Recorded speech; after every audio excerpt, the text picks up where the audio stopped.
Okay, I am back. Hello, everybody. My name is Chip Knight. This is my website, FromPrisonToProfessor.com. I'm a convicted marijuana trafficker that spent 6.25 years in the Arizona Department of Corrections for possession of marijuana. And today, I want to talk about convicts. Now, there's a couple things that are very true about convicts. Most of them are incredibly stupid. But in that stupidity, we were able to see on a regular basis, entertainment come from the stupidity. And from time to time, you meet somebody that's got an interesting story.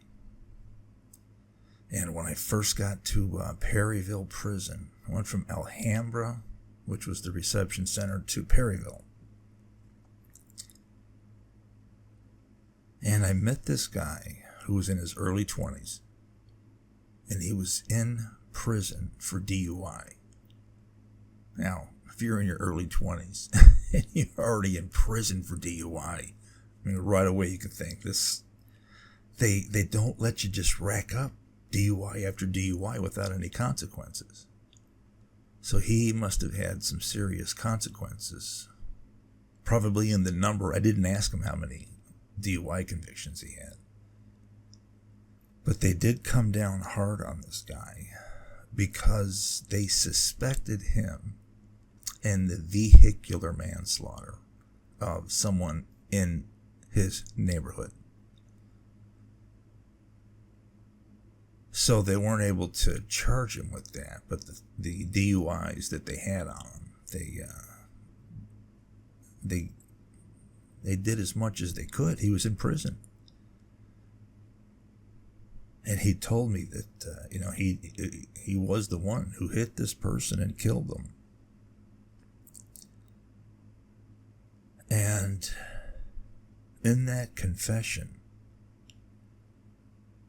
what also came out was just shocking. So he grew up in an affluent family. His father had an airplane, and he would go and sneak it out from time to time. His father taught him how to fly it. But he was in that generation that too much was given too early. And it ended up turning this kid into an alcoholic. And the thing that he said about this manslaughter, this killing this person, he said, I have an incredible family whom I love very much. I have incredible friends who I love also. And I think of myself as a nice person. I think of myself as a good person. But I don't know why I'm not feeling horrible regret over having hit somebody and killed them with my car. I mean, logic would dictate that there would be some psychological, some emotional. And I was speechless. I didn't know what to say to this guy. I was 33 years old when this conversation happened. And now at 64, I can look back and say, well, I think what would be completely obvious and clear is that he was simply in denial. And maybe he had to take that position in order to get through the disastrous life that he created for himself. And then maybe once out of prison and, in a healthier place, maybe that is going to surface. And there will be an accounting for it somehow. So that's one conversation that I'll never forget. And then he went on to talk about when he was in college. He didn't make it he didn't finish because of his DUI issues. He said he had went to this lecture. They were having someone come in, CEO of a Fortune 500 company.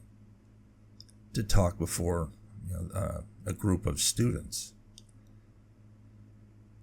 And the CEO asked for the raise of the hands for all the 4.0 students in the room today. Hands up, 4.0. And a number of hands went up. And he began to talk about where the 4.0 students fit in to the hierarchy of what they got going on. And then he asked for a raise of hands for all of the 3.0 students. And a bunch of hands go up. And then he pontificated more about where these particular students would fit in. And the last question about GPA, he said, can I see a raise of hands of all the 2.0 students in the room? And one hand went up. And the CEO was quick to say that, see, this is the guy that's going to be the CEO. He's going to run things. And the people that have a 2.0 grade point average, I mean, they go to the same classes that all you did.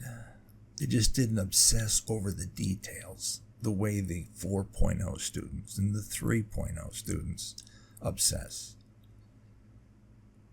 These are the kind of people that are more sociable, easier to get along with, and they often find themselves in leadership roles. And I thought, my God, what a great story. You don't want to tell that somebody to talk them into becoming a 2.0 student or to talk them into dropping out of college. But it is, maybe it was all bullshit. Maybe it was just entertainment. I don't know. I thought it was a completely interesting story.